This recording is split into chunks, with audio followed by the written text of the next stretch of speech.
The Impact Center at the University of Waterloo has created this simple 3-step process to protect your home.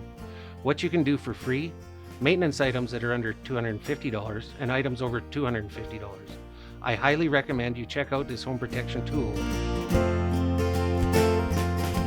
I want to take a second, Justin. Did you realize that 60% of the flooding accidents that happen in a home are because of plumbing leaks? I didn't know that, actually. No. See, a couple of things you can do to help prevent damage is you could use a moisture alarm, and you could set it over beside your floor drain or even underneath your water heater. What will happen is if you have a leak and that sensor gets wet, it'll alarm and let you know that you have a problem. It's funny you mention that because I actually picked something up at Canadian Tire. I thought it might help with letting us know when there's a flood or... That's exactly that. Now, this home here doesn't have a sump pump or backflow valve, but I wanted to take a second and just talk about those. The next thing that happens a lot of times in the spring and summer is people's sump pumps will fail or they'll get stuck and then they'll have flooding that way. Now, the one thing to consider with your sump pump, if you have a sump pump in your home, is to take the cover off and check that the pump is working. And that's a very easy test. You just raise the float on the pump and it'll tell you right that the pump will kick in and you'll know that it's running. The next thing you want to make sure is that the sump pump discharge is in good condition and it's going away from the house and it's not frozen in the spring. That's a very important one. Right. After that, again, another good idea is another alarm. You can buy a high-level alarm for a sump. It'll, again, if the pump fails, it'll let you know that you have a problem and you can fix your pump. Okay.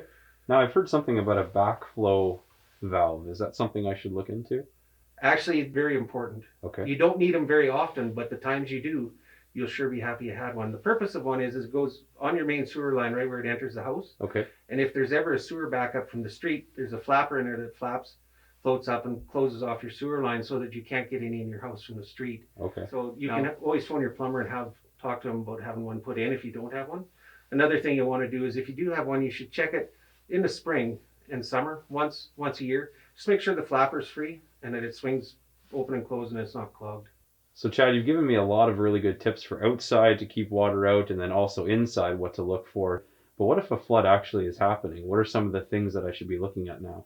Well, at that point, you've done everything you can to help prevent the damage, but there always could be a little bit. Well, I guess the first thing you want to do is if it's a plumbing leak, shut your water off. Okay. Always know where your main water shutoff is. Okay. The next thing is shut off your furnaces and your water heaters. Shut off all your power. Okay. So if there is a flood, that it doesn't come in. Okay.